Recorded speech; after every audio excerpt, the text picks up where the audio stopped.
So this is a recording of the foot rolling. I use a dowel for the foot rolling, but if you don't have a dowel, you can use a ball of any sort, spiky or just kind of a rubbery ball, okay, of any size. So just take a moment just to find your Tadasana.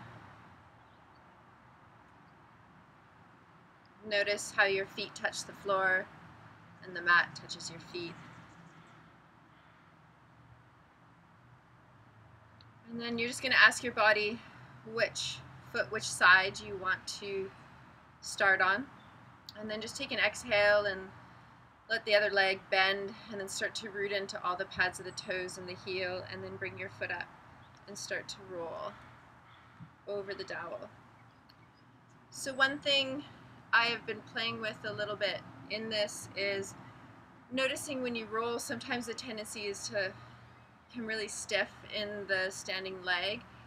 So just kind of roll and notice how you feel in the body, and then notice when you're rolling, maybe if you bend the standing leg as you roll the dowel towards the heel, and then you'll find a little lengthening up as you come back to the toes. So there might be a little bit of a bounce that comes in. Okay, notice as you go forward, sometimes the tendency is to pull the toes up.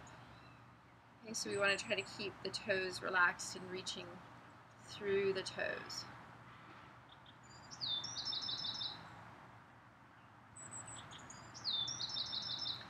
Okay, and whether you have the ball or the dowel, you can change the flow of your foot on the ball or the dowel, which means you can be just flat. Here you can angle the foot up and out to the side, so the pinky side of the foot, and this helps to release the whole outside, the lateral line of the body and the fascia. So you might find certain spots that you just want to single the movement out and just roll in one area. You might even feel that you just want to feel one spot and just pause. Maybe the hands come on each thigh or one thigh and you take a deep breath, and you might exhale and root down into the ball or the dowel, and then inhale and ease off. Okay, so you can do that a couple times. The other movement is pin.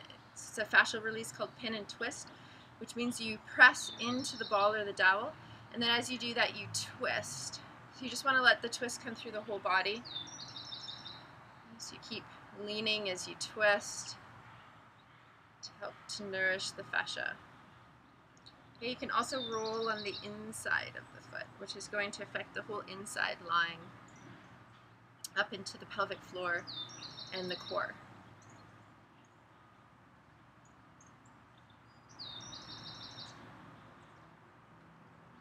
Okay, so as you get a little bit more higher on the foot, just go up into the upper part of the foot. So if you have the dowel, you'll allow it to roll through the upper part, and then as you come under the knuckles, you'll see the knuckles appear a little bit more.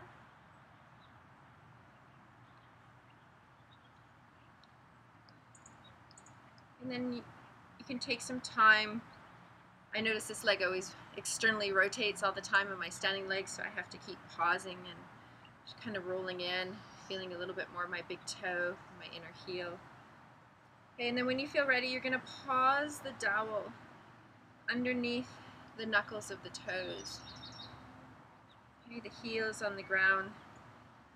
You can step both feet, if you do have a dowel, onto the dowel, knees bent. Some people like to go into a forward fold here. So just remember that the fold is led by the pelvis, and then the torso can come down. You can pause, you can go all the way down.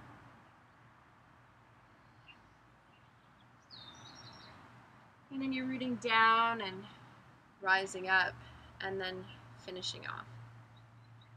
So just roll through the entire sole of the foot, see if the bounce works for you.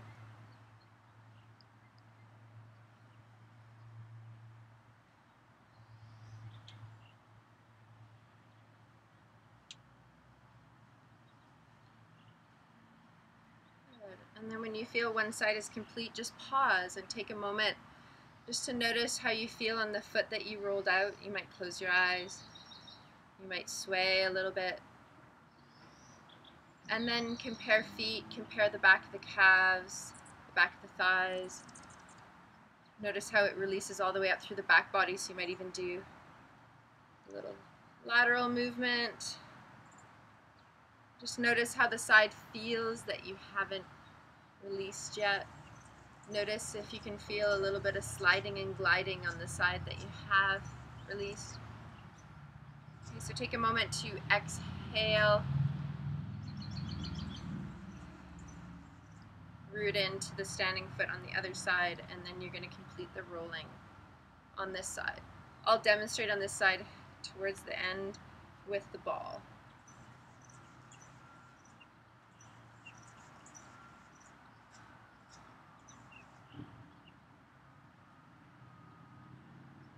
Remember, you can go on the outside,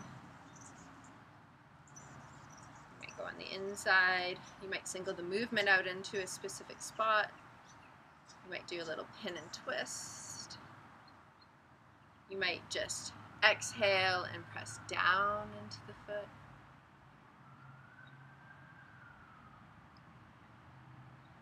Just noticing how this feels. Okay, and work your way up. So I'm just going to pull the dowel out for a moment and just do it with the pink ball.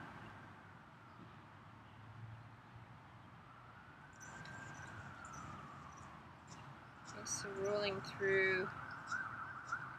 Okay, and then when you do get to the upper part of the foot, you want the ball pressing so that you can see the knuckles appearing. Let the toes wrap around. Sometimes I like to lean forward and just massage in between the toes and the knuckles.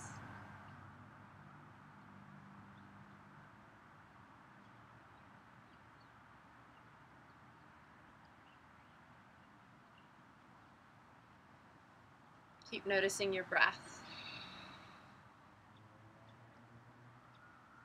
Maybe it has to release out the mouth at times.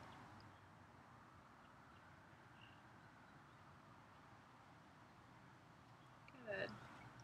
And then you can just pause. Just notice how you feel.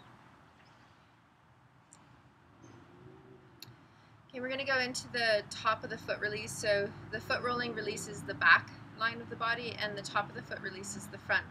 So one thing you want to watch is that you stay connected to the core, so the thoracic spine and the pelvis is connected. So sometimes people find it helpful if you touch your lower ribs to the hips, and then you notice if these two spots are pulling apart, you want to feel them draw towards one another, but not too far that you're collapsing through the front body. Okay, you can feel the ribs gather in.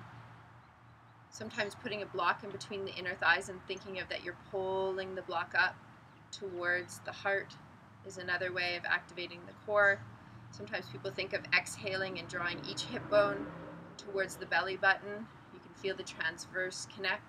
The other option is feeling from the pubic bone to the hip bones, and you might think of a smile.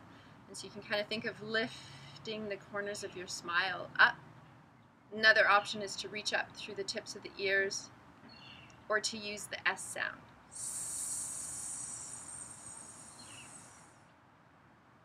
Okay, so you're going to find your rooting foot. I'll turn to the side so you can see this a little bit better. Sometimes I'll put a blanket underneath my foot, but you're going to put the top of the foot down and then have a little bit more padding if you need it. And you want to feel that you're not jutting the heel out to the side, so that you feel the heel is going straight back. Okay, there's a little bit of reaching, feeling the gathering in and up in your core.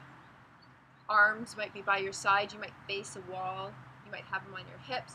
Those of you that do bring the arms up, let the elbows bend and be heavy, and then just let the shoulders relax into the socket and lean back into the back door of the heart, and let the front of the heart lift up, palms face one another.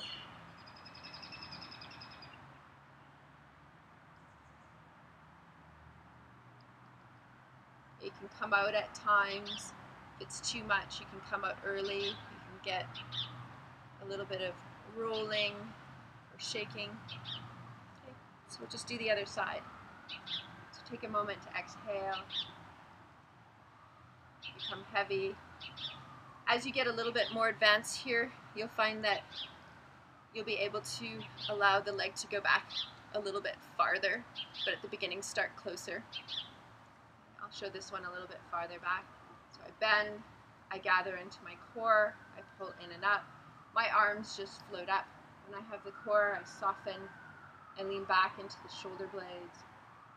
And I just let that whole feeling of lifting up from my feet out of the pelvis, up through the spine, up through the crown of the head, ribs going down and gathering in.